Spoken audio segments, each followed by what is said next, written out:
Hi, my name is Romy. Welcome and welcome back to Start Pages. Before I begin, I just want to apologize for the way my voice is going to sound in this voiceover. I got my wisdom teeth removed 2 days ago, and yeah. So this video is a reading vlog for the summer girlfriend, and I received an e-arc of this book from Berkley Romance via their influencer hub for underrepresented voices.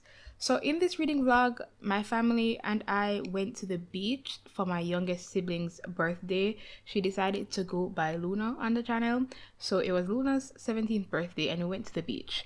And my original plan was to read the entirety of The Summer Girlfriend at the Beach because it's only 382 pages. But I forgot that I'm not the type of person who can go to a body of water and not spend a large amount of time in said body of water. So I did a bunch of things. Like I went and just did some regular swimming for like 2 hours. Then I did a surfing lesson for an hour, and then my younger sibling who has decided to go by Nova. The first introduction with this sibling, they went by Ghost, but they've decided to change it to fit the aesthetic of the channel, I guess. Nova, my mother and I played Keep Up. My youngest sibling whose birthday it was, she was with her friends and my father was watching the World Cup, so the three of us were playing that. And then I finally remembered that there was a book I wanted to read, and I started reading the book, and I got about 30% of it the way through at the beach, and then I got to about 60% on the ride home, and then I finished the book in my bedroom at home, right? So I didn't read the entire book at the beach, but it's fine. So the synopsis for The Summer Girlfriend says, Noelle Lewis doesn't have time for long walks on the beach, brunch with the girls, or summer vacations. She's too busy saving up to go back to college. After recently getting laid off from her bookseller job, her main gig is now serving as a stand-in bridesmaid, which doesn't pay enough for the upcoming semester's tuition. But then the perfect, if not unconventional, opportunity arises. Jeremiah Smith II, grandson of the founder of Smith Sweets, a well-known baked goods company, once lived a life of frivolity. Since his grandfather's death, Jeremiah has tried to clean up his act, but it's hard to focus when his family requests that he join them at their summer house in Hart Beach, New Jersey, where his most painful memory lies. Before going there, Jeremiah claims he already has plans with his girlfriend, and of course, his family tells him to bring her. The problem? Jeremiah doesn't have a girlfriend.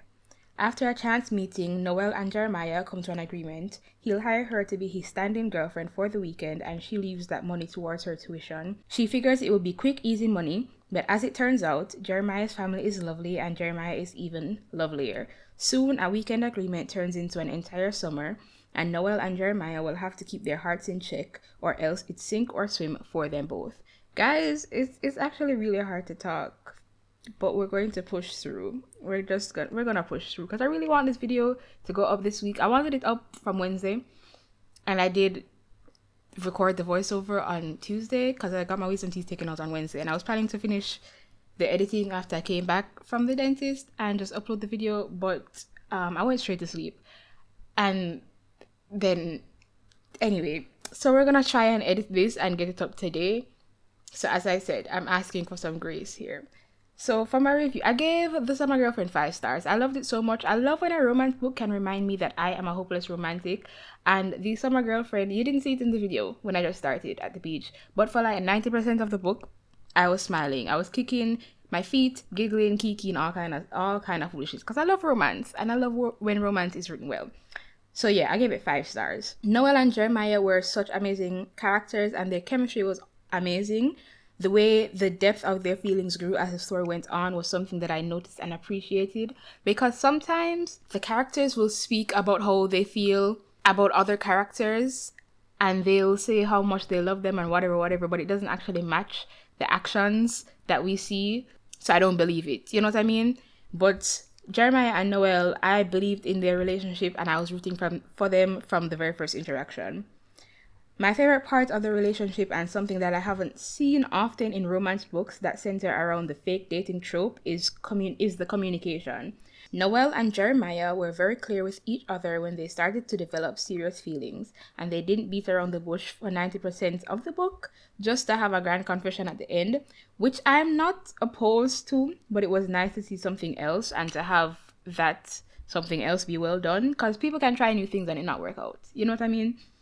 The biggest issue that could arise when characters express their feelings relatively early on in the story is a lack of a good reason to keep the book going. But Forest managed to have good communication, good tension throughout the story, and the reasons for a delay in the happily ever after were logical and realistic. The side characters were well done, and I love the dynamic between Jeremiah's family members that we got to see, as well as the developing relationship between Noel and Jeremiah's family members. I was genuinely so nervous about how the reveal to the family would pan out because it was very obvious that Noel was enjoying the connection she was making, but it was fine. It turned out okay. And finally, I loved seeing Noel's dedication to finishing her degree and working towards being a librarian, as well as Jeremiah's personal growth journey, or his journey towards becoming a better version of himself. I think Jeremiah's growth was explored a bit more in depth in the story because it was a bit more difficult, or it required more introspection, I'll say.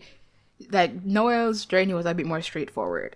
So I'm not saying I wished we got more more from Noel's side. I'm just pointing it out. I don't have anything negative to say about This Is My Girlfriend, honestly. As I said, it was 5 stars and I enjoyed it, and it's a book that I would recommend for a summer read, a beach read, or honestly anytime throughout the year. And I'm positive that This Is My Girlfriend will be a book that I will be bringing up just like anytime throughout the years going forward, because I really enjoyed it and I think a lot of people will enjoy it. So that's all I have to say. Is there anything else? No, I don't think there's anything else. Regarding liking, commenting, and subscribing, do what you want. Bye.